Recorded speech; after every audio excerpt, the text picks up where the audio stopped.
Good afternoon, everyone. This is Henry, and as we get into tonight's video newsletter, we can have a quick look here at SPX. I will tell you that the view for the January expiration, I'm not totally sure what to be looking for in Friday's trade. I will tell you that the cash index closed at 37.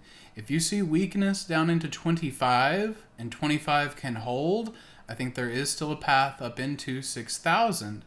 You start to see action, especially a gap below or anything that really gives back that 25. I think the more immediate bullish path will be tougher, and that's at least one piece I'm taking into Friday. Now past that, I've just got a list of equities here, and I wanted to give you three of them just because they kind of seem to stand out to me. Now, admittedly, not all of them are going to be actionable tomorrow. These are names that you, I think, have to have on your watch list. And should we get the pullback, be ready to have the cash to deploy, right? So here in Roblox, foundational signal for me is always going to be these squeezes. So as the squeeze fires, in a perfect world, you get to pick that up at the 21 EMA. You see the wicks here? That show us that that mean has been a good price to pick it up.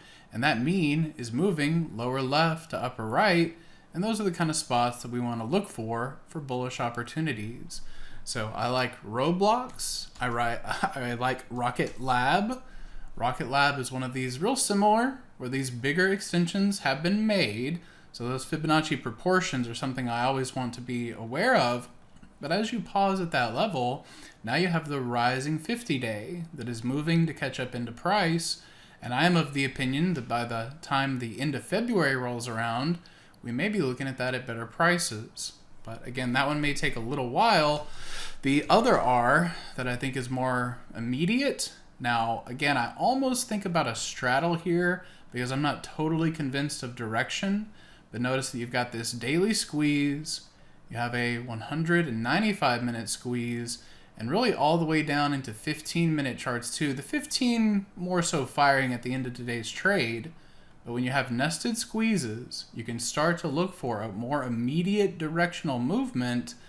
Again, I mostly want to lean bullish there, but at least preparing for a move, I think that stock is very much in play.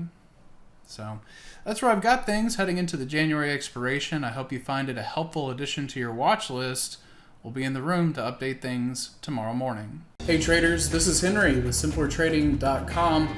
I wanted to thank you for watching today's video. I hope you found it helpful, and if so, be sure to click the like and subscribe buttons down below. If you would like to also see me putting these ideas into action and trading my own account live in front of you, be sure to sign up at simplertrading.com, and I hope to see you in the chat room sometime soon.